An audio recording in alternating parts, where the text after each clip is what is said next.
So I've been getting a lot of emails wondering how can I soundproof an apartment wall?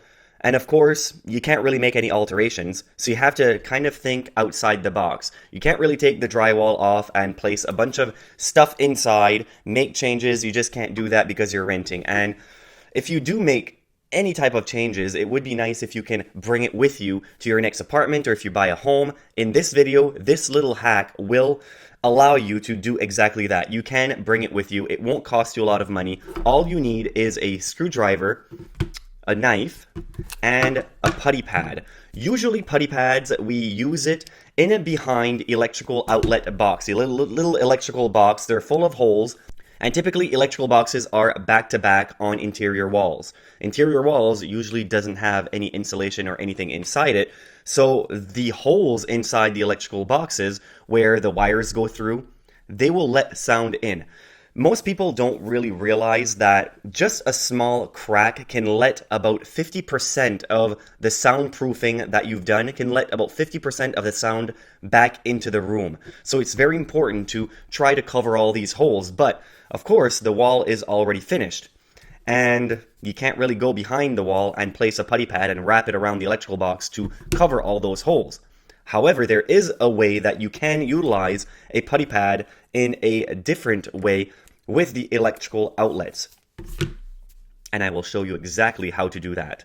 But first, what is a putty pad? Putty pads, it's basically, it was really used for fire prevention. People would put it around the electrical outlet boxes so it would contain the fire if there was a little fire that would start inside the box. But they really work well for soundproofing and to block sound, and they're safe to use. And they're quite inexpensive.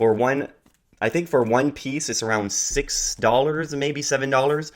And for a stack, you'll save a little bit of money if you buy a pack of 10.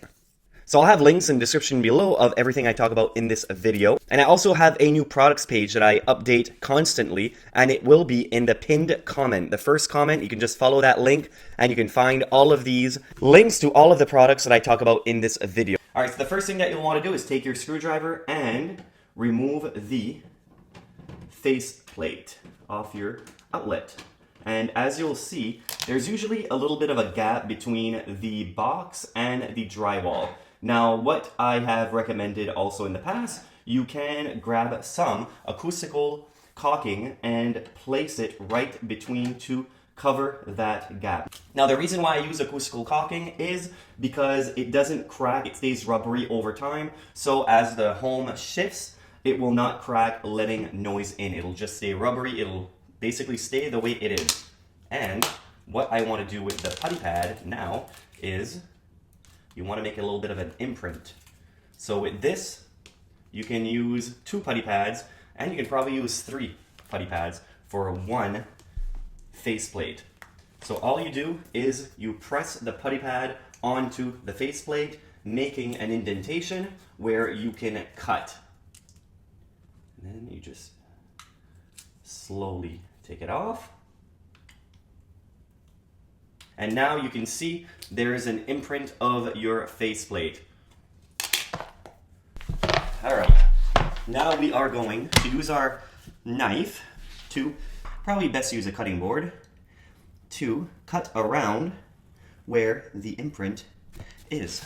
Now, even if your cutting is not perfect, it doesn't really matter, because putty pad is like Play-Doh in a way, where you can just push any area that you've missed. Now, let's see if that will fit.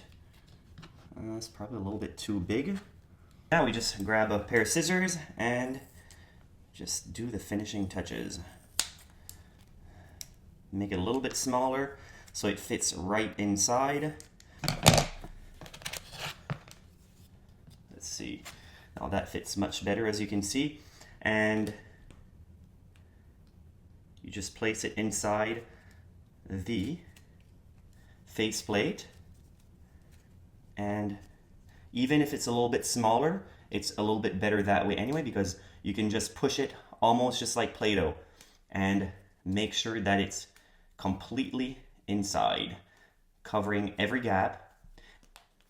There, just like that. And now once you have your faceplate completely covered. Now it's just easier just to go on the back and push down, and then you can see the imprint of the holes where you need to cut. So now we can make a cut right there to get rid of this section.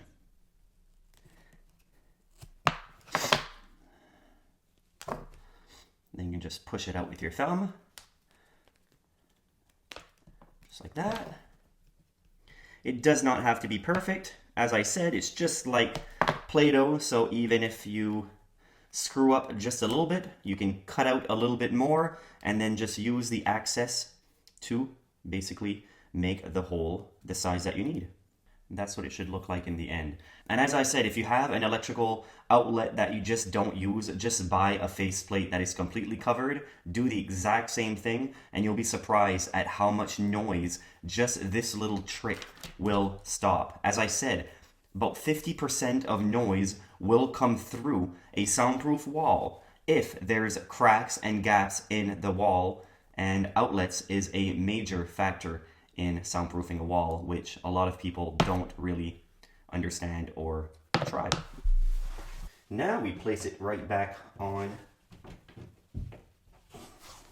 push it in.